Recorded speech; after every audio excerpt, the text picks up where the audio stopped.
5장 순환신경망 시작하겠습니다. 순환신경망을 영어로 하면 Recurrent Neural Network예요. 그래서 Recurrent Neural Network의 이니셜을 따서 줄여서 RNN이라고 불러요. 우리는 이제 저번 강의까지 우리 교재의 첫 번째 중요한 토픽인 단어를 어떻게 하면 효율적으로 벡터로 표현할 수 있을까를 봤어요. 단어를 벡터로 효율적으로 표현한다는 얘기는 그 단어를 이제 벡터에 대응을 시키는데 아무렇게나 대응시키는 게 아니라 그 벡터 안에 단어의 의미가 잘 녹아 있고 그리고 그 벡터의 크기가 이제 충분히 작아야 됐죠. 이제 앞으로 이제 두 번째 토픽을 이제 공부를 할 거예요. 우리 저번 학기에 CNN을 공부를 했죠. CNN은 그 이미지 처리에 특화된 뉴럴 네트워크예요. 반면에 RNN은 자연어 처리, 뭐 더 일반적으로는 시계열 데이터에 특화된 뉴럴 네트워크예요. 요거는 우리가 저번 강의까지 봤던 그 CBOW 모델이죠. 인풋 데이터는 이 양사이드에 있는 이제 컨텍스트고 라벨은 이 중앙에 있는 타겟이었어요. CBOW는 Continuous Back of Words의 그 이니셜을 따서 만든 약자예요. 근데 이름이 왜 Continuous Back of Words냐? 우리가 고등학교 때 조건부 확률을 배우죠. 뭐 예를 들면 주머니 안에 뭐 빨간 공 3개가 있고 파란 공 3개가 있을 때 뭐 처음으로 꺼낸 공이 빨간 공이었다. 그러면 이제 두 번째로 꺼낸 공이 뭐 빨간 공일 확률, 뭐 파란 공일 확률, 뭐 이런 거 구하고 그랬잖아요. 요 Continuous Back of Words 모델을 이 조건부 확률로 한번 해석을 해볼게요. 이제 Continuous Back of Words니까 이렇게 백이 있어요. 백 안에 워드들이 있어요. 그러니까 그 코퍼스 안에 등장하는 어휘들이 있는 거죠. You, say, goodbye, and, I, hello, 점까지. 이 백 안에 그 단어들이 있는데 이제 인풋 데이터가 you와 goodbye, 컨텍스트라는 얘기는 이 백 안에서 이제 you와 goodbye를 먼저 이제 선택을 하는 거예요. 그래서 you와 goodbye를 선택을 했어요. 그러면 그 다음에 이제 또 단어를 또 선택을 해요. 이 백 안에서. 그러면 그 선택되는 단어는 여기에 등장하는 단어들이 이제 다 될 수가 있어요. 뭐 you도 될 수가 있고 그리고 you와 goodbye라는 단어를 선택했을 경우에 그 다음에 say를 뽑을 수도 있고 또 you와 goodbye를 뽑고 나서 그 다음에 goodbye를 뽑을 수도 있고 end를 뽑을 수도 있고 뭐 이렇게 돼요. 요거 이제 조건부 확률을 이제 생각을 해보죠.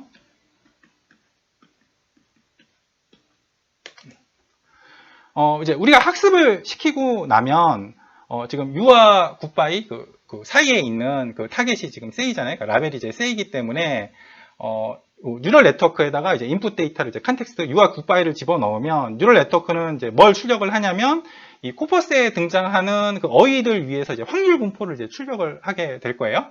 학습을 시키고 나면 say가 이제 라벨이니까 학습이 진행되면서 이 확률이 이제 계속 커져가고 나머지 확률들은 계속 이제 작아지게 되는 거죠. 그래서 이제 우리가 이 백 안에서 you와 goodbye를 먼저 뽑고 나서 그 다음에 이제 뽑히는 단어의 이제 확률, 그 확률을 이제 학습을 하면서 이 라벨에 해당하는 이 확률을 이제 키우고 조건부 확률을 키우고 나머지 이제 줄인다라는 게 이제 그 Continuous Back of Words 모델이고 그래서 이름이 이제 Continuous Back of Words가 이제 되는 거죠. 요거는 이 Continuous Back of Words 모델 이제 변형을 한 거예요. CBOW 모델에서는 이제 인풋 데이터가 요 컨텍스트 양사이드에 있는 컨텍스트인데 요거는 보시면은 인풋 데이터가 이제 왼쪽에 있는 단어들이에요. 그리고 CBOW 모델에서는 라벨이 이 중앙에 있는 타겟이었는데 여기서는 이 맨 오른쪽에 있는 단어가 라벨이 되는 거예요. 그래서 인풋 데이터가 이제 you와 say다 이러면 라벨은 goodbye가 되는 거죠. 이것도 요것처럼 이제 확률적으로 이제 해석을 해보면 먼저 앞에 두 단어를 뽑으니까 you와 say를 뽑는다고 하죠. 그러면 먼저 you와 say를 뽑았다, 이 백 안에서 뽑았다라고 하면 그 다음에 이제 뭐 you를 뽑을 수도 있겠죠. you를 뽑을 수도 있고 그리고 say를 뽑을 수도 있고 그리고 굿바이를 뽑을 수도 있고, 엔드를 뽑을 수도 있고, 그 이제 조건부 확률을 이제 생각을 하자라는 거죠. 그러면 이제 우리가 이제 학습을 시키고 나면 이제 그 뉴럴 네트워크에다가 이제 인풋 데이터가 지금 이제 U와 say 이게 왼쪽에 두 단어잖아요. 그리고 라벨은 이제 그 오른쪽에 있는 이제 그 굿바이가 될 거예요. 그래서 이제 학습을 시키고 나면 이제 그 출력을 하는 게 이 등장하는 어휘들의 이제 확률 분포가 될 텐데 라벨이 이제 굿바이니까 학습이 진행돼 가면 이 확률은 커지고 나머지 확률들은 이제 계속 작아지게 되는 거예요. 이렇게.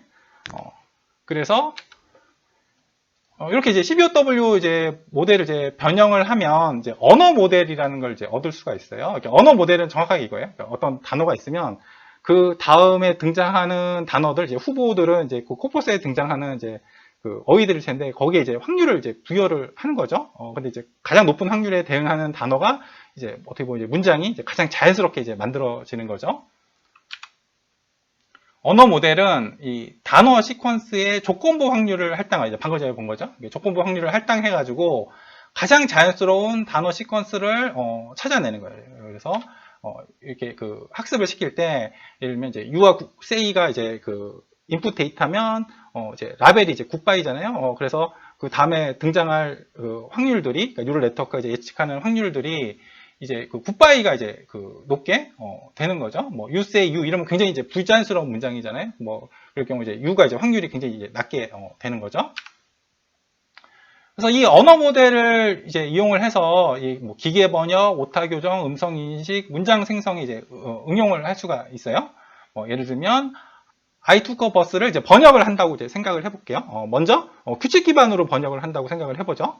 규칙 기반으로 번역을 한다는 얘기는 그 규칙이 뭐냐면 그 영어 단어와 그 한국말 단어의 그 대응 관계를 이제 뜻하는 거겠죠.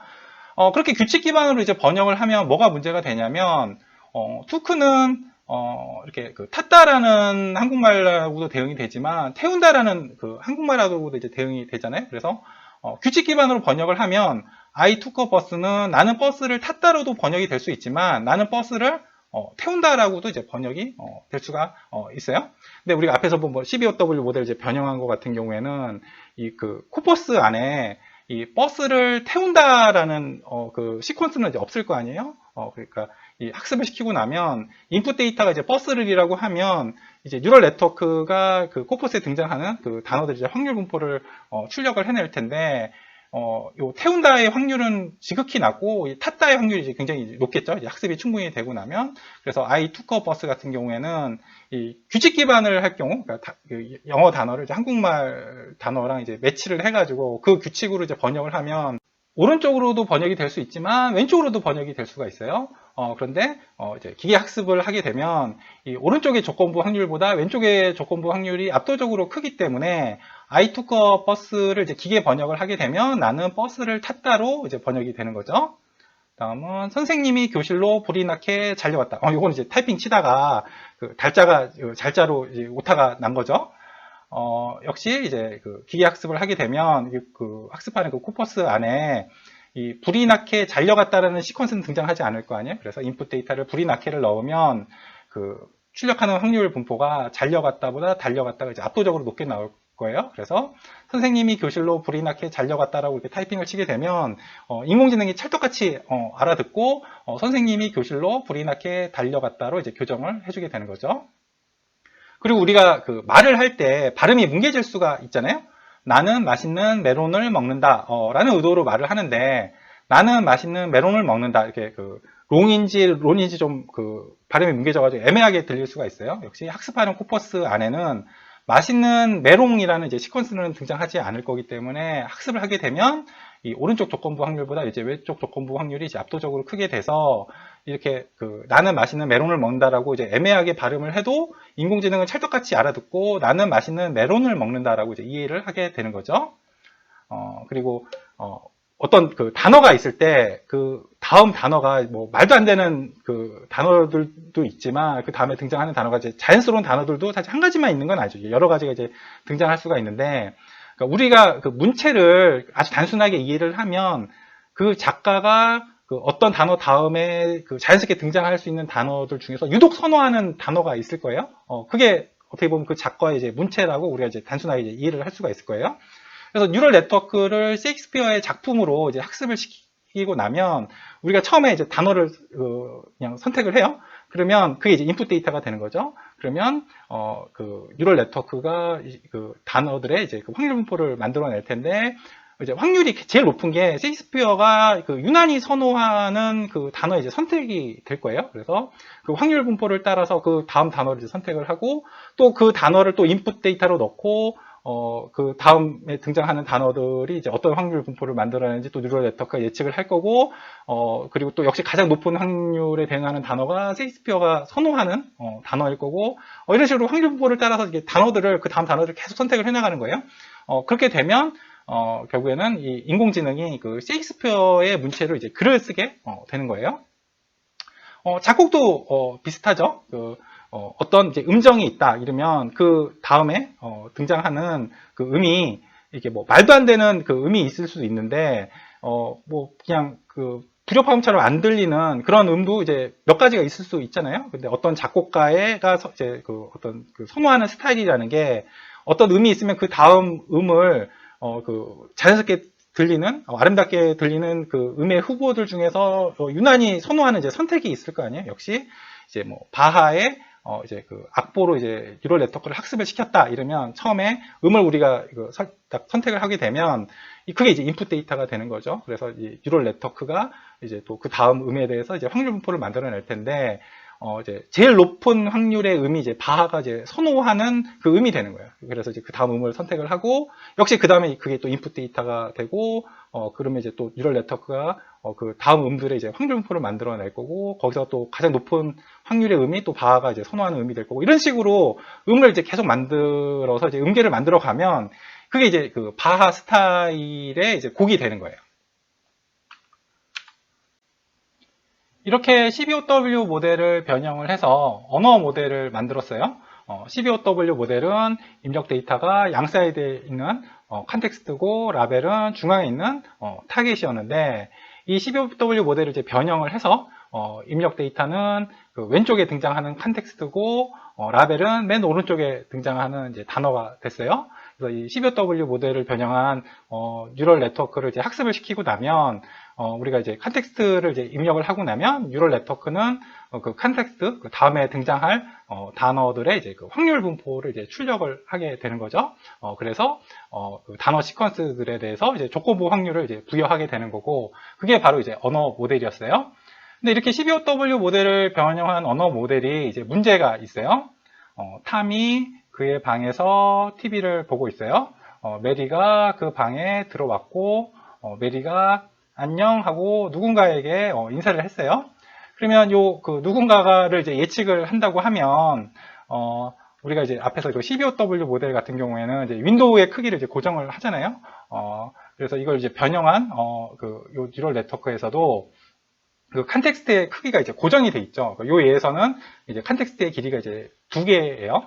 근데 여기서 이제 컨텍스트의 그 크기를 우리가 2개로 고정을 하게 되면 요 하이2잖아요. 하이2 가지고 그 다음에 이제 누구한테 인사를 했는지를 이제 우리가 전혀 예측을 할 수가 없죠. 그러니까 여기까지 우리가 다 이해를 해야지 탐한테 이제 메리가 이제 인사를 하는구나라고 이제 알 수가 있는데 그래서 이 컨텍스트의 길이가 너무 짧으니까 예를 들면 뭐 10개로 늘렸다.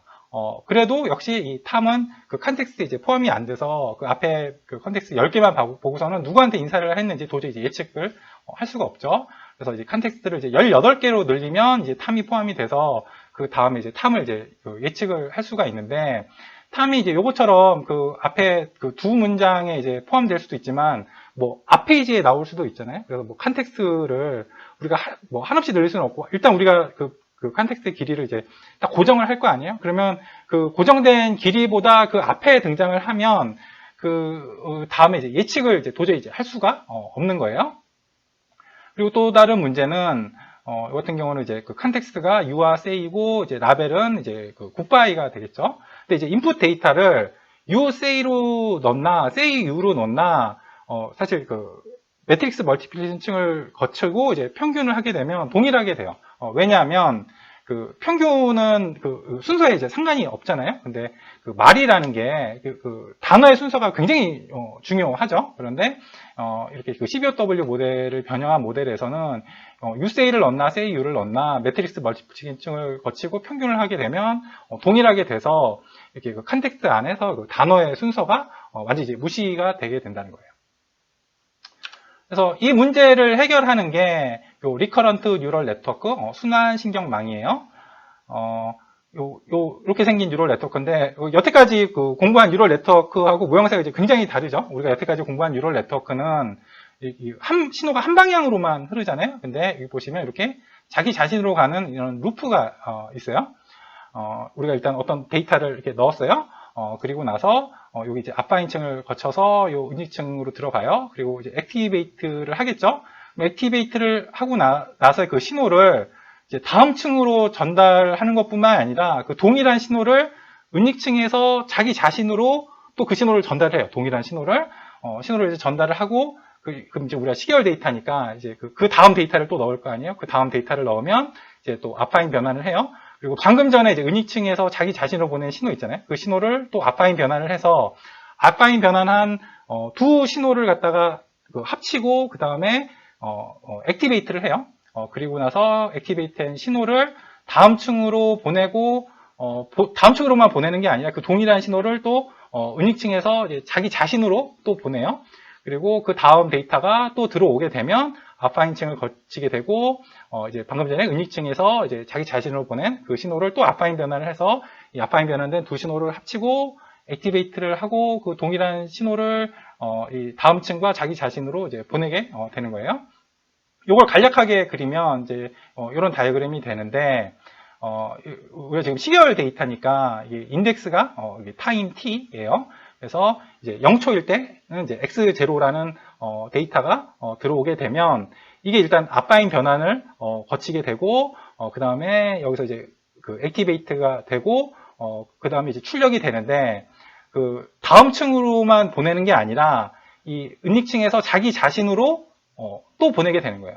그리고 이제 다음 이제 시각 이번에 이제 1초일 때 그때 이제 x1이 들어오겠죠. x1을 이제 앞바인 변환을 하고 방금 전에 이제 자기 자신으로 보낸 그 신호를 앞바인 변환을 해서 앞바인 변환된 두 신호를 합치고 다시 액티베이트를 해서 다음 층으로 보내고 다음 층으로만 보내는 게 아니라 그 동일한 신호를 은닉층 자기 자신으로 또 보내고 그 다음 시각 이제 그 2초일 때 x2가 들어오게 되면 그걸 앞바인 변환을 하고 자기 자신으로 방금 전에 보낸 신호를 앞바인 변환을 해서 합치고 액티베이트를 하고 그걸 다음 층으로 보내고 동시에 그 동일한 신호를 자기 자신으로 또 보내게 되는 거죠. 이게 이제 리커런트 뉴럴 네트워크예요.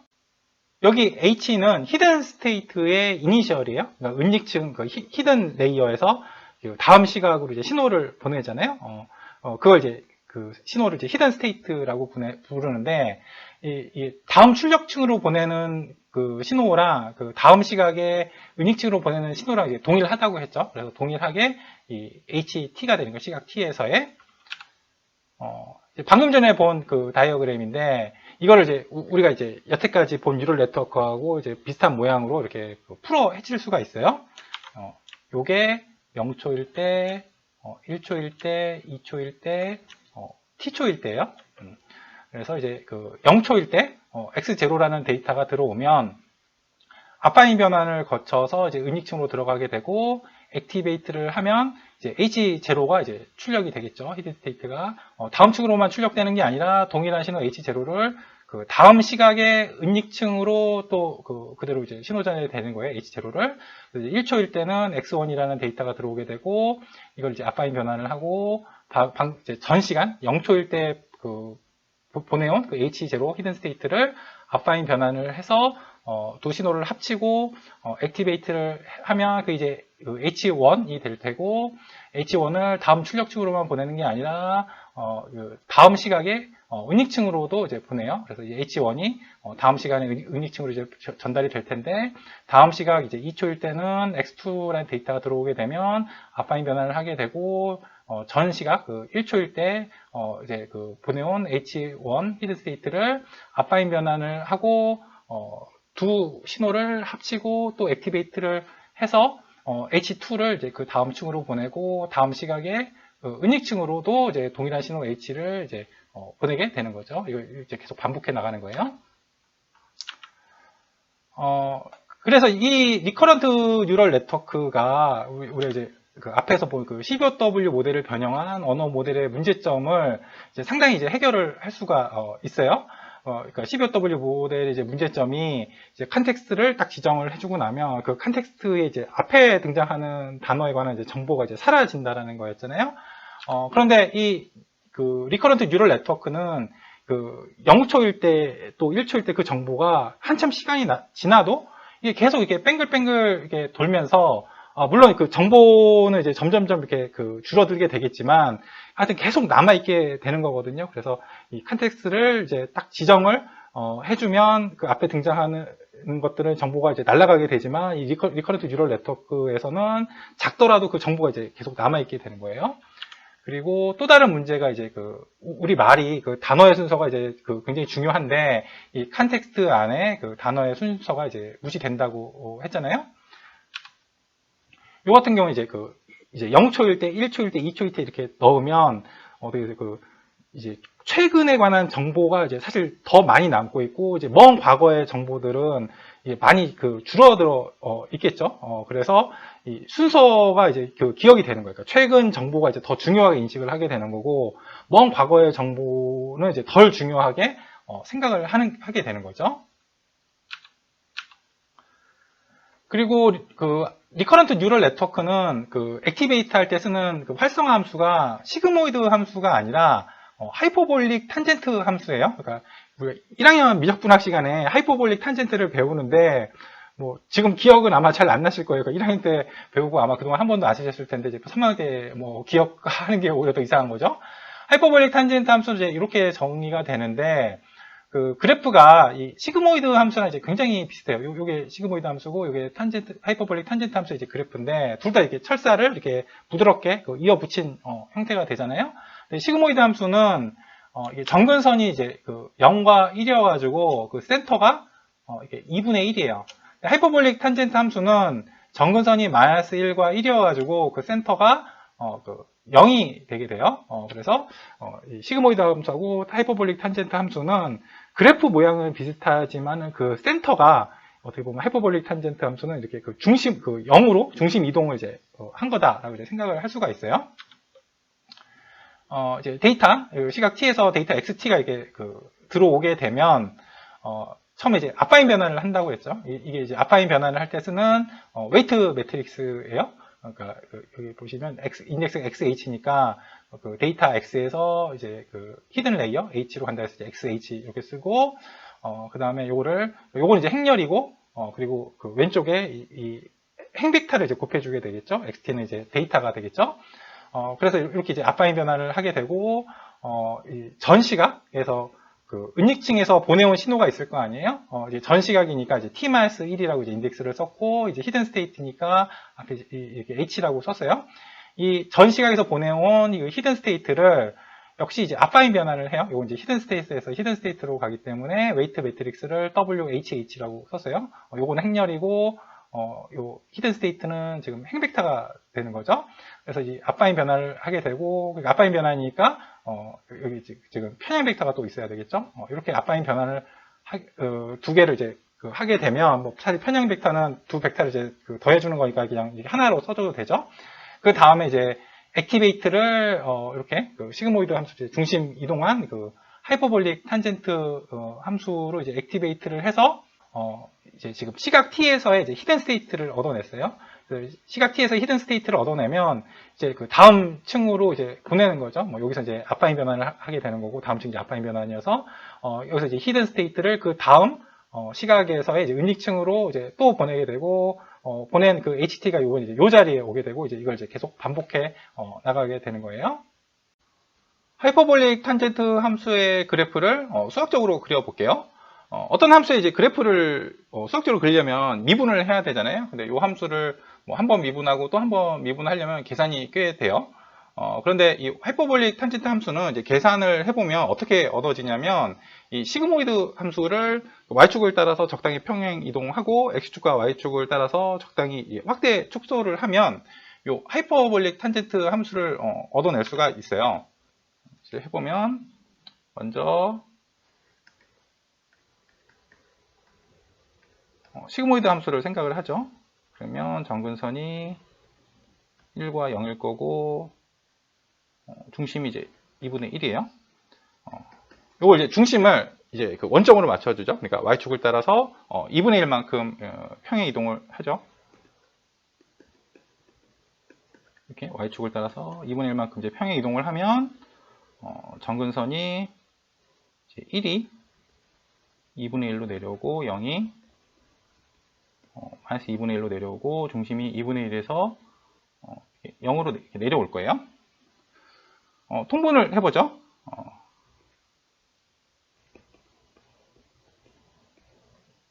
여기 분모 분자에다 2를 곱하고 또 여기 분모 분자에다가 1 더하기 2의 마이너스 x승을 곱해주죠. 이거는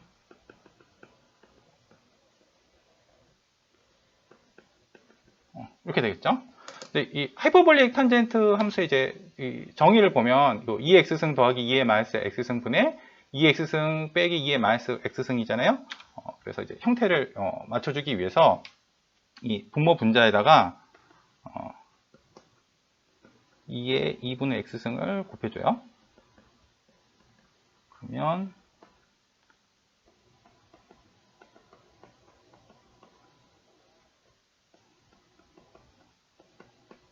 이렇게 바뀌게 되겠죠. 그럼 이제 하이퍼볼릭 탄젠트 함수하고 지금 모양이 어느 정도 이제 유사해졌는데 차이점이 보시면 여기 원래 x여야 되는데 지금 2분의 x가 있고 분모에 2가 곱해져 있잖아요. 그래서 하이퍼볼릭 탄젠트 함수랑 이제 최종적으로 모양을 이제 완전히 똑같이 맞춰주기 위해서 요 x에다가 2x를 집어넣고 y에다가 2분의 y를 집어넣죠. 그러면 이제 x에다 2x를 집어넣으면 이제 그 2분의 1이 이제 상쇄돼서 이렇게 되고, 그리고 이제 y에다 이제 2분의 y를 집어넣으면 여기 2분의 1 있던 게 이렇게 또 상쇄가 되겠죠.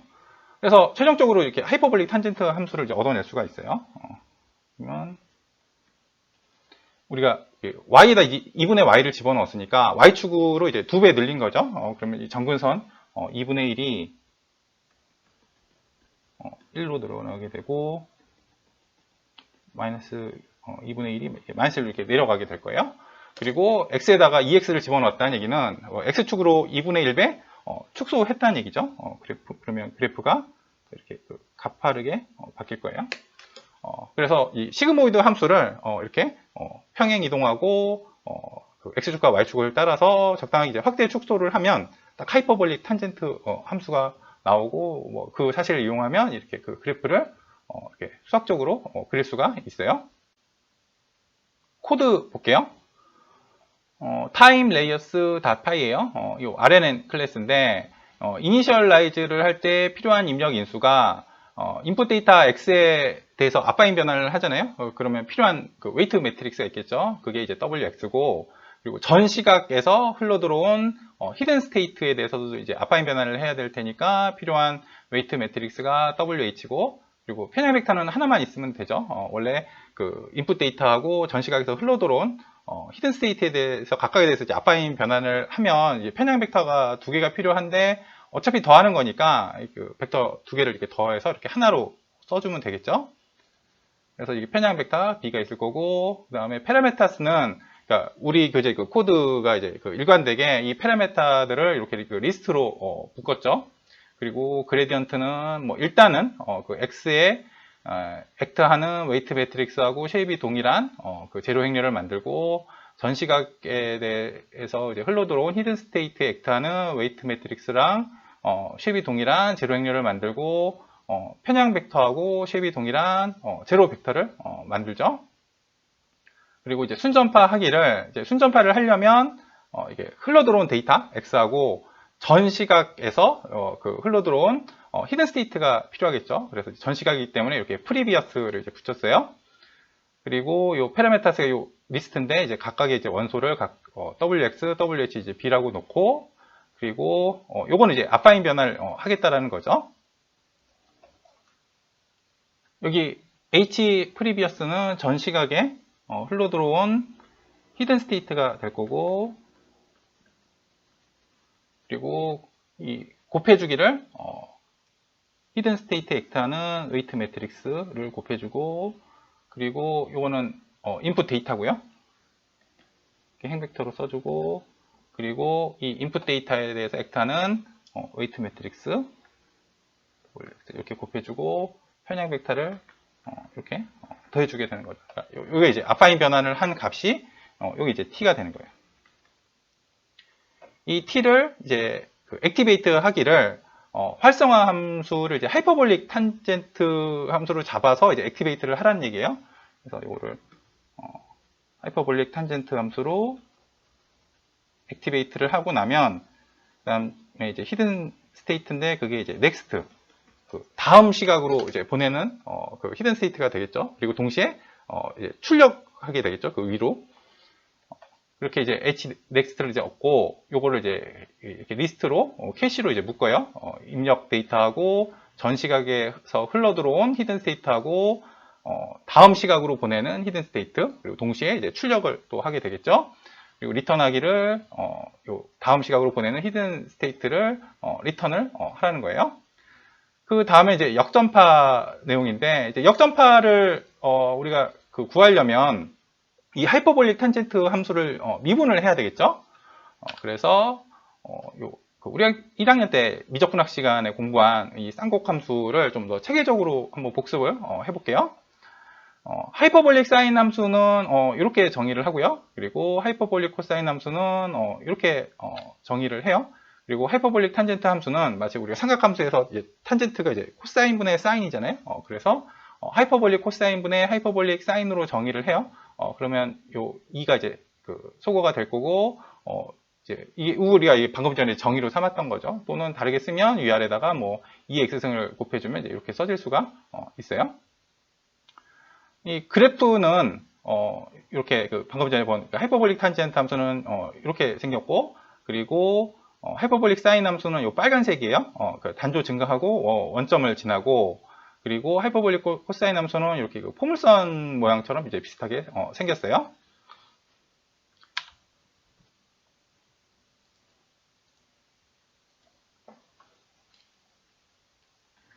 하이퍼볼릭 사인 함수는 정의가 2의 x승 마이너스 2의 마이너스 x승인데 요게 이제 언제 0이 되느냐 요거는 이렇게 될 때고 요거니까 이제 x가 0일 때겠죠. 그래서 y절편이 0이 나오고 그래서 이제 원점을 지나가게 되는 거죠. 그리고 하이퍼볼릭 사인 함수를 미분을 해보면 이렇게 나오죠. 그래서 지금 2의 x승도 0 이상이고 2의 마이너스 x승도 이제 0 이상이니까 이거는 이제 0보다 크죠. 그래서 이제 단조 증가하게 되고 그리고 한 번 더 미분을 해보면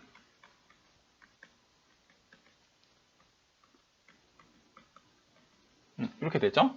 그럼 이게 언제 0보다 크냐라는 얘기는 왼쪽이 이제 오른쪽보다 커야 되겠죠. 이렇게 되고 이거는 x가 이제 0 이상일 때, 그러니까 0 이상일 때 요게 양수가 나와요. 다시 말해서 아래로 볼록이라는 얘기죠. 그리고 그 음수일 때는 위로 볼록이라는 얘기예요. 그래서 그래프가 이제 이렇게 나오죠. 빨간색 모양으로.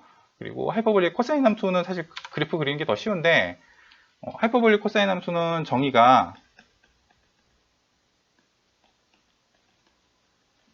해석을 하면 이제 2의 x승과 2의 마이너스 x승을 이제 평균을 한 거예요. 그러면 2의 x승은 우리가 그래프를 알고 있잖아요. 이렇게 그려지고 2의 마이너스 x승은 이제 x에다 마이너스 x를 집어넣었으니까 y축으로 이제 대칭 이동을 한 거겠죠. 두 그래프를 이제 평균을 하면 이렇게 나오겠죠. 그래서 이런 모양이 나오게 되는 거예요. 그러면 이제 질문이 이제 두 가지가 있는데 왜 이렇게 사인, 코사인, 탄젠트라고 이제 앞에 붙였을까? 그게 이제 첫 번째 질문이고, 두 번째 질문은 여기 보면 H가 이제 하이퍼볼릭이 이제 그 이니셜이에요. 하이퍼볼릭 이제 쌍곡이죠. 우리가 이제 고등학교 때 왜 그 쌍곡선 배우잖아요. 왜 그 쌍곡선하고 이게 도대체 무슨 상관이 있느냐? 그게 이제 두 번째 질문이에요. 예, 보시다시피 이 사인, 코사인 이렇게 붙은 이유는 그 삼각함수 공식하고 굉장히 유사해요. 우리가 이제 삼각함수 공식 중에 이제 중요한 공식이 사인 제곱 더하기 코사인 제곱은 1이잖아요. 그러니까 뭐 순서 바꿨으면 이제 코사인 제곱 더하기 사인 제곱은 1인데, 그러니까 똑같지는 않고 유사해요. 그러니까 가운데가 플러스가 아니라 백이에요. 그래서 하이퍼볼릭 코사인 제곱 빼기 하이퍼볼릭 사인 제곱은 1이고, 그리고 또 그 삼각함수 공식 중에 뭐 있냐면 1 더하기 탄젠트 제곱은 시컨트 제곱이잖아요. 근데 그 더하기가 아니라 이제 빼기가 돼서 1 빼기 하이퍼볼릭 탄젠트 제곱이 이제 하이퍼볼릭 시컨트 제곱이 돼요. 그러니까 하이퍼볼릭 시컨트 제곱은 이제 그 삼각함수랑 이제 똑같이 이제 생각을 하면 되는 거예요. 그러니까 역수를 취하는 거죠. 그러니까 하이퍼볼릭 시컨트는 그 하이퍼볼릭 코사인 분의 1로 정의가 되는 거죠. 그리고 이제 도함수도 보시면 사인 미분하면 코사인이잖아요. 하이퍼볼릭 사인 미분하면 하이퍼볼릭 코사인이 돼요. 그리고 코사인 미분하면 마이너스 사인인데 요거는 이제 그 마이너스가 아니라 플러스예요. 그래서 하이퍼볼릭 코사인을 미분하면 하이퍼볼릭 사인이 되고, 그리고 삼각함수에서 이제 그 탄젠트를 미분을 하면 시컨트 제곱이잖아요. 역시 하이퍼볼릭 탄젠트를 미분을 하면 하이퍼볼릭 시컨트 제곱이 돼요. 그리고 이제 앞에서 이제 요 공식을 이제 여기다 이렇게 그대로 적용을 하면 이제 이렇게 나오는 거죠. 공식을 유도해 볼게요.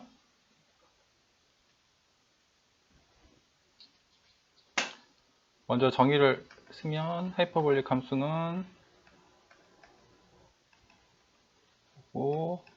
하이퍼볼릭 코사인 함수는 2x승과 2의 마이너스 x승을 평균한 거, 하이퍼볼릭 탄젠트 함수는 삼각함수처럼 하이퍼볼릭 코사인 분의 하이퍼볼릭 사인 함수 이렇게 정의가 돼 있고, 처음에 우리가 삼각함수는 이제 코사인 제곱 더하기 사인 제곱이 1이었는데 하이퍼볼릭 함수는 그 가운데가 이제 덧셈이 아니라 이렇게 뺄셈이었죠. 이게 이제 1이 된다는 건데, 유도는 간단해요. 대입해 보면 돼요. 하이퍼볼릭 코사인에다가 정의 대입하고, 하이퍼볼릭 사인 함수에다가 정의 대입하고요. 그러면 요거 제곱한 거하고 요거 제곱한 거랑 이제 그 상세가 되겠죠. 또 2의 마이너스 x승 제곱한 거랑 요거 제곱한 거랑 또 상세가 되고, 그래서 남는 게 요 2의 x승하고 2의 마이너스 x승하고 곱해서 이제 두 배를 해주는데, 이제 곱하면 이제 상세 되겠죠. 그래서 앞에는 2가 되고, 오른쪽은 또 역시 이제 2x승하고 2의 마이너스 x승하고 곱하면 이제 상세되고, 이제 두 배를 해주면 이렇게 돼서 이거는 이제 1이 되죠. 쉽죠? 예, 대입만 하면 됩니다. 그 다음에도 쉬워요. 우리가 그 삼각함수에서는 그 1 플러스 탄젠트 제곱은 시컨트 제곱이었는데, 하이퍼볼릭은 이 가운데가 이제 뺄셈이었죠. 이거는 대입을 해보면 하이퍼볼릭 탄젠트의 정의가 이제 삼각함수처럼 하이퍼볼릭 코사인분의 하이퍼볼릭 사인이었죠. 이거는 묶어주면 이렇게. 네, 요게 그 1이었잖아요. 방금 전에 유도를 해냈죠. 그래서 분자가 1이 되고, 이건 이제 삼각함수처럼 노테이션을 이제 시컨트 형태로 이렇게 써주게 되는 거죠. 그래서 1 빼기 하이퍼볼릭 탄젠트 제곱은 이제 시컨트 제곱이 된다. 이렇게 됐어요. 그리고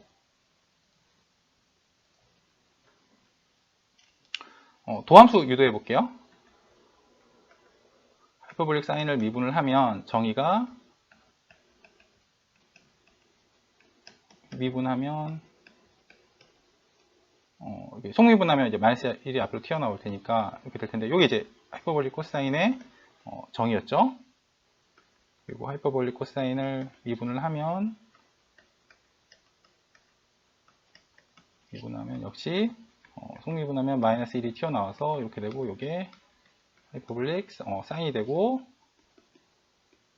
하이퍼볼릭 탄젠트를 미분을 하면 정의가 하이퍼볼릭 코사인 분의 하이퍼볼릭 사인인데, 몫의 미분법을 적용을 하면 분모 제곱, 분자 미분, 분모 써주고 빼기 분자 써주고 분모 미분인데 이제 주의해야 되죠. 그러니까 하이퍼볼릭 코사인을 미분하면 그 앞에 부호가 이제 그 플러스였죠. 그래서 하이퍼볼릭 사인 그리고 이거는 이 하이퍼볼릭 코사인 제곱 빼기 하이퍼볼릭 사인 제곱이니까 이제 1이죠. 그래서 이래요. 그래서 다시 쓰면 이렇게 된다는 거죠. 그래서 탄젠트 미분하면 시컨트 되듯이 하이퍼볼릭 탄젠트 미분하면 하이퍼볼릭 시컨트 제곱이 돼요. 그리고 여기다 이제 이 공식을 적용하면 이제 이렇게 나오는데, 이제 그 하이퍼볼릭 탄젠트 함수를 우리가 그 액티베이트 하는 그 활성화 함수로 잡았잖아요. 근데 활성화 함수로 잡을 수 있는 함수가 뭐 시그모이드 함수랑 비슷하게 생겼다고 그냥 아무런 함수나 잡을 수 있는 게 아니에요. 그러니까 우리가 결국에는 이제 역전파를 써서 이제 학습을 시켜야 될 텐데, 그 수치 미분을 안 쓰고 이제 역전파를 쓰는 이유는 그 계산 비용을 이제 대폭 절감하기 위해서 그런 거잖아요. 컴퓨터가 가장 빨리 계산할 수 있는 게 덧셈하고 이제 곱셈이에요. 그래서 뭐 그 활성화 함수, 이제 시그모이드 함수 같은 경우에도 보면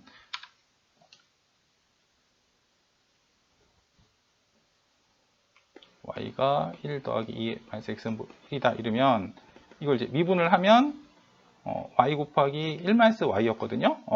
그래서 미분을 하면 그 도함수가 그 함수 값에 그냥 그 덧셈과 곱셈으로 이제 표현이 되는 거예요. 그래서 이제 역전파를 구할 때 그 계산 비용이 굉장히 적게 든다라는 거죠. 마찬가지로 이제 하이퍼볼릭 탄젠트 함수도 미분을 해보면 이제 이 하이퍼볼릭 시컨트 제곱이 1 빼기 하이퍼볼릭 탄젠트의 제곱이니까 이렇게 그 덧셈과 곱셈으로 표현이 돼요. 그래서 이제 역전파를 계산을 할 때 계산 비용이 굉장히 이제 적게 든다는 거예요. 그러니까 이렇게 돼야지 우리가 이제 활성화 함수를 이제 사용을 할 수가 있어요. 그래야지 그 역전파를 할 때 계산 비용이 굉장히 적게 드니까. 이래서 우리가 처음에 던진 그 두 가지 질문 중에 그 첫 번째 질문에 대해서 대답을 했어요. 왜 그 하이퍼볼릭 함수 앞에 뭐 사인, 코사인, 탄젠트 이런 게 붙냐? 답은 뭐냐면 공식이 비슷해요. 삼각함수랑 이제 굉장히 비슷하고 동일하지는 않는데 이게 이렇게 부호 정도 차이만 나고 굉장히 비슷하죠. 그리고 두 번째 질문이 왜 하이퍼볼릭, 그러니까 쌍곡이라는 말이 붙느냐라는 건데 요것 때문에 그래요. 요 공식 때문에 그런데 우리가 그 삼각함수를 이제 이용을 해서 이 원을 매개화할 수 있잖아요. 그러니까 요 위에 점이 있으면 그 점은 코사인 세타, 사인 세타 이렇게 표현이 되죠. 그리고 더 일반적으로 이렇게 타원이 있다고 하면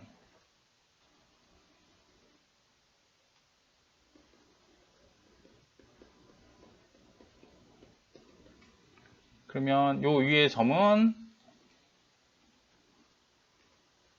a 곱하기 코사인 세타, b 곱하기 사인 세타 이렇게 표현이 될 수 있어요. 그러니까 이렇게 매개할 수 있는 이유는 요 공식 때문에 그러죠. 코사인 제곱 세타 더하기 사인 제곱 세타는 1. 요것 때문에 이렇게 그 단위 원 위에 있으면 이 점이 이제 x제곱 더하기 y제곱은 1을 만족을 해야 되니까 이 점을 이제 코사인 세타, 사인 세타로 놓을 수가 있는 거고, 이렇게 타원이라고 하면 여기다 실제 이제 a 곱하기 코사인 세타하고 b 곱하기 사인 세타를 대입을 해보면 a, b가 이제 각각 상쇄가 되고 정확하게 이제 이게 나오잖아요.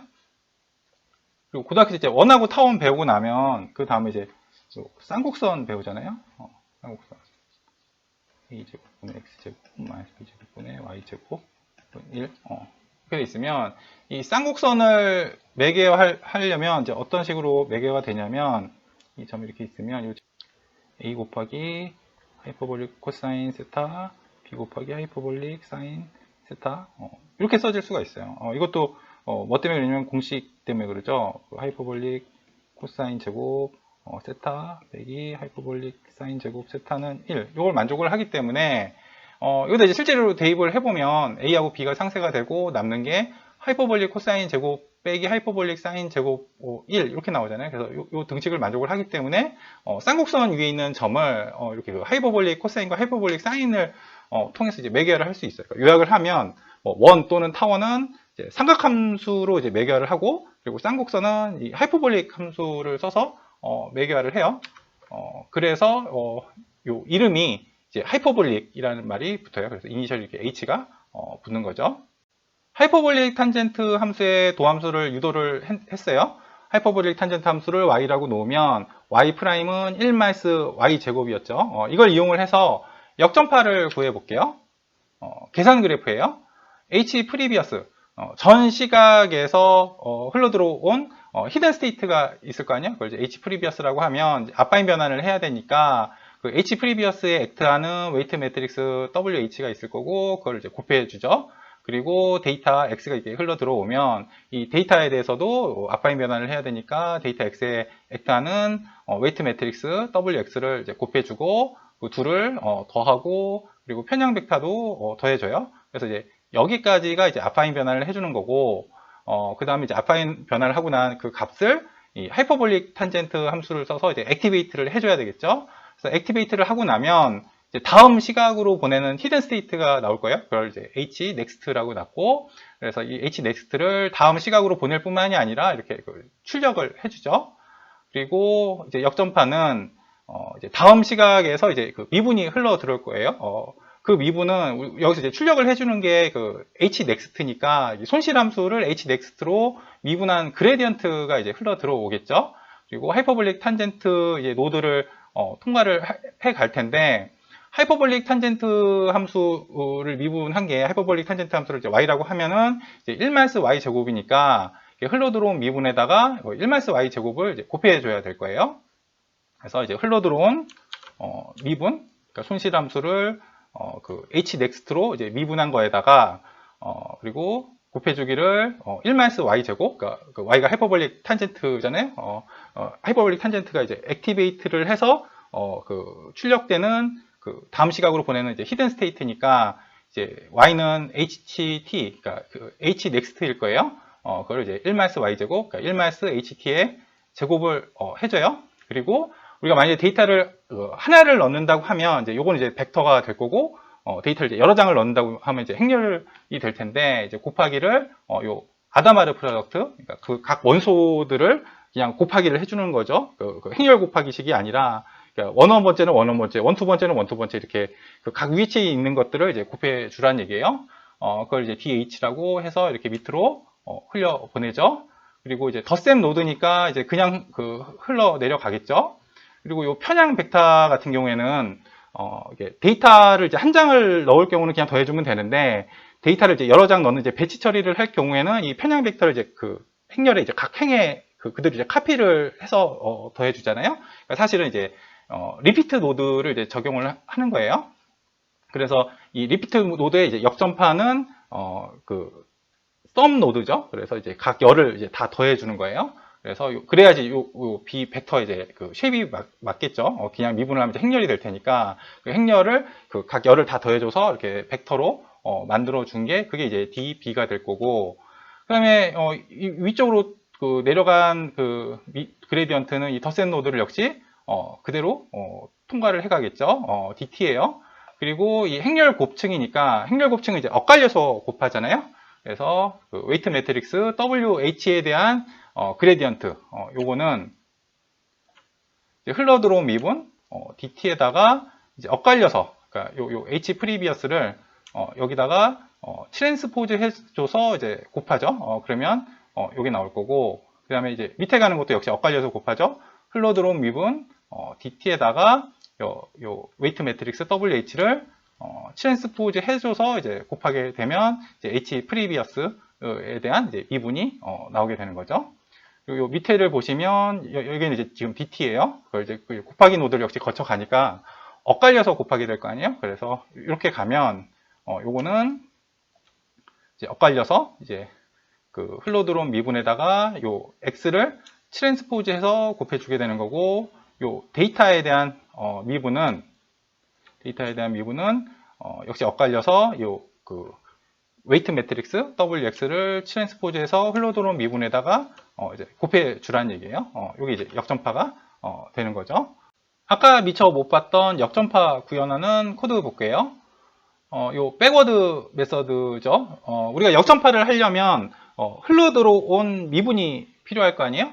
그래서 이렇게 그 입력 인수가 있고 이 입력 인수가 이제 흘러 들어온 미분일 거예요. 그러니까 요거죠.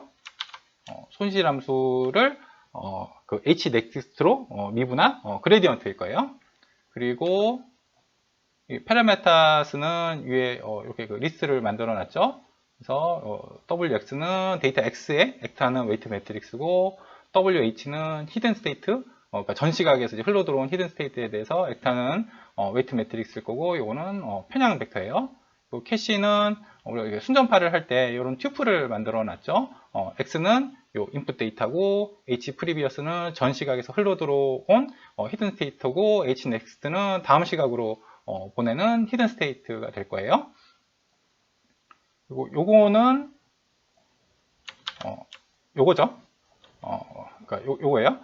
이제 흘러 들어온 미분이 있다고 하면 요 하이퍼볼릭 탄젠트 노드를 지나갈 텐데, 이제 하이퍼볼릭 탄젠트 함수를 미분하면 이제 1-y 제곱일 테니까 1- h 넥스트의 제곱, 그걸 그 흘러 들어온 미분하고 이제 곱해 주라는 건데, 곱하기가 이제 아다마르 프로덕트니까 이렇게 그 스타를 썼어요. 그리고 요거는 그 하이퍼볼릭 탄젠트 노드를 지나간 그 미분, DH가 덧셈 노드니까 그대로 밑으로 내려갈 텐데, 지금 B는 이제 편향 벡터잖아요. 그래서 만약에 그 데이터가 배치 처리를 해서 이제 여러 장일 경우에는 우리가 그 편향 벡터를 행렬에 그 각 행에 그대로 카피해서 집어 넣어요. 그래서 이제 이 미분이 이제 행렬로 들어오게 되면 우리가 이제 각 행에 대해서 그 카피해서 집어 넣는다는 얘기는 사실은 리피트 노드를 지나간다는 얘기고, 리피트 노드의 이제 역전파는 썸 노드니까 그 들어오는 그 미분 행렬을 갖다가 각 열에 대해서 이제 다 더해주는 거죠. 그게 이제 썸 노드죠. 그래야지 여기 쉐입이 맞아 떨어져요. 그러니까 B가 벡터면 요 그 손실함수를 요 B로 미분한 그레디언트도 역시 벡터가 돼야 되니까 들어온 그 미분 행렬을 갖다가 각 열을 다 더해줘야지 이제 벡터가 되겠죠. 그래서 이렇게 그 엑시스 제로 각 열에 대해서 이 흘러들어온 미분을 다 더하라는 거고, 요거는 요거죠. 요 파트예요. 이제 그 곱셈 노드를 지나가니까 지금 흘러들어온 미분은 이 DT가 그냥 덧셈 노드를 지나가니까 지금 그대로 DT인데, 거기다 이제 엇갈려서 그 H 프리비어스의 트랜스포즈를 이제 곱하라는 거고, 그리고 요거는 요거죠. 요 파트에 해당이 되죠. 흘러들어온 미분 DT에다가 이제 엇갈려서 WH를 트랜스포즈해서 곱하라 라는 거고, 그리고 요거는 요거죠. 요 파트예요. 곱셈 노드를 지나가니까 흘러들어온 미분 DT에다가 인풋 데이터 X를 트랜스포즈해서 곱하라 라는 거고, 요거는 요거죠. 요 파트예요. 흘러들어온 미분에다가 요 WX를 이제 트랜스포즈해서 곱하라는 거예요. 그래서 사실 요거는 요 수식을 그냥 그대로 그냥 코드로 바꾼 거에 불과해요. 그리고 원래 그레디언트가 이렇게 그 제로 행렬들로 일단은 만들어 놨잖아요. 근데 그것들을 우리가 이제 역전파를 통해서 방금 전에 구한 WX에 대한 그레디언트, WH에 대한 그레디언트, 편향 벡터에 대한 그레디언트로 이제 업데이트를 하라는 얘기예요. 리턴하는 거는 데이터에 대한 그 미분, 그거를 이제 밑으로 흘려 보내야지 또 그 밑에 층이 이제 학습을 할 거 아니에요. 그리고 H 프리비어스에 대한 미분, 그걸 이제 또 밑으로 흘려 보내야지 이제 전 시각에서 또 학습을 하게 될 거예요. 그리고 요 층의 학습은, 요 층에서는 학습해야 할 파라메타가 요 WH, WX, 그리고 편향 벡터 B 이렇게 되죠. 그래서 요 층에 대한 학습은 요 그레디언트로 이제 학습을 하게 되겠죠. RNN으로 무엇을 만들 거냐? 언어 모델을 만들 거예요. 다시 말해서 단어 시퀀스에다가 이제 조건부 확률을 부여를 하겠다는 얘기죠. 생각하는 뉴럴 네트워크는 전 챕터에서 공부한 인베딩층, 방금 전에 공부한 RNN층, 아파인층, 소프트맥스층 이렇게 이루어져 있고, 그러면 이제 최종적으로는 확률 분포가 출력이 될 거예요. 그리고 이 RNN층을 보시면 이렇게 그 루프가 있으니까 이 오른쪽처럼 이렇게 쭉 풀어 헤칠 수가 있겠죠. 입력하는 데이터는 그 코퍼스에서 단어들을 이제 차례대로 넣을 거예요. 맨 처음 등장하는 단어를 이제 입력을 하면 단어 아이디가 이제 0이 될 거고, 그걸 이제 원합 벡터로 바꾸면 이제 일방빵빵이 되겠죠. 그래서 인베딩층을 거치면 웨이트 매트릭스의 그 맨 위에 있는 행을 이제 뽑아내게 되는 거죠. 그래서 그게 RNN층을 들어가게 되면 앞바인 변환을 하고 하이퍼볼릭 탄젠트로 액티베이트를 해서 히든 스테이트가 앞바인층에 전달이 되고 소프트맥스층을 거치면 이제 확률 분포가 나오게 되겠죠. 그리고 이 RNN층에서 그 나온 그 히든 스테이트가 앞바인층으로만 전달이 되는 게 아니라 그 다음 RNN층으로도 전달이 되죠. 그래서 이제 그 다음 단어를 이제 집어넣으면 요거는 이제 단어 아이디가 1일 거예요. 그래서 원합 벡터로 바꾸면 01000이 될 테니까 인베딩층을 거치면 웨이트 매트릭스의 두 번째 행을 뽑아내게 되는 거고, 그게 이제 RNN층에 들어가게 되면 이 인베딩층을 거쳐서 들어간 신호하고 이 전 시각에서 이제 RNN층에서 나온 히든 스테이트를 앞바인 변환을 해서 하이퍼볼릭 탄젠트로 액티베이트를 해서 히든 스테이트를 앞바인층에 전달을 하고 소프트맥스층으로 거치면 역시 또 확률 분포가 나올 거예요. 그리고 이 RNN층에서 나온 그 히든 스테이트가 앞바인층으로만 전달이 되는 게 아니라 그 다음 시각에 RNN층으로도 전달이 되는 거죠. 이걸 이제 계속 반복을 해가겠다는 거예요. 우리가 이제 여태까지 본 아주 간단한 이제 코퍼스로 이제 생각을 해볼게요. You say goodbye and I say hello 점을 생각을 해보면 이렇게 그 U를 집어넣으면 요거는 그 단어 아이디가 0이니까 인베딩층을 거치면 웨이트 매트릭스의 맨 위에 있는 행을 뽑아내는 거고, 그게 이제 RNN층으로 들어가면 앞바인 변환을 하고 하이퍼볼릭 탄젠트로 액티베이트를 하고 그래서 히든 스테이트가 나올 텐데, 그걸 이제 앞바인층에 전달을 하고 그 동일한 히든 스테이트를 다음 시각에 이제 RNN층으로 또 전달을 하게 되겠죠. 이제 소프트맥스층을 거치고 나면 그러면 이제 확률 분포가 나오게 될 텐데, 그 라벨은 뭘로 잡을 거냐면 우리가 그 입력한 단어의 그 다음 단어를 이제 그 항상 그 라벨로 잡을 거예요. 그래서 U를 입력을 했다 이러면 그 다음 단어가 이제 say잖아요. 그래서 학습이 이제 충분히 이루어지고 나면 이 소프트맥스가 출력하는 확률 분포가 요 say가 이제 제일 높을 거예요. say 확률이. 이제 그 다음 단어 이제 say를 집어넣으면 요거는 이제 원합 벡터가 이제 01000일 테니까 인베딩층을 거치면 웨이트 매트릭스의 두 번째 행을 뽑아내는 거고, 그게 이제 RNN층으로 이제 들어가게 되면 이제 전 시각에서 이제 RNN층에서 출력된 히든 스테이트하고 같이 이제 앞바인 변환을 하고 하이퍼볼릭 탄젠트로 액티베이트를 해서 히든 스테이트를 만들고, 그게 앞바인층에 전달이 되고 소프트맥스 층을 거치면 say는 이제 그 다음 단어가 이제 굿바이이기도 하고, 또 뒤에 보면 이제 그 say hello도 나오잖아요. 그래서 요 헬로우도 이제 그 확률이 높게 나오게 되는 거예요. 학습이 충분히 잘 돼 있다면. 그리고 그 다음에 이제 굿바이를 넣으면 이제 인베딩층을 거치면 이제 세 번째 행을 뽑아내게 되는 거고, 이제 RNN층으로 들어가게 되면 이제 전 시각에서 히든 스테이트랑 같이 앞바인 변환을 하고 하이퍼볼릭 탄젠트로 액티베이트를 해서 앞바인층이 전달이 되고 소프트맥스층을 거치고, 그리고 이제 굿바이 같은 경우는 이제 라벨이 이제 엔드가 될 테니까 학습이 충분히 잘 돼 있으면 엔드의 확률이 높은 확률 분포를 이제 소프트맥스가 이제 출력을 하는 거죠. 이제 이걸 이제 계속 반복을 해 가게 되는 거예요. 그런데 우리가 이제 그 입력하는 그 데이터가 보면 이 코퍼스에서 그 단어 하나씩 넣었잖아요. 그러니까 그 컨텍스트의 길이가 지금 하나밖에 안 되는 거예요. 그러면 어떻게 그 단어 시퀀스에다 이제 조건부 확률을 부여를 하느냐?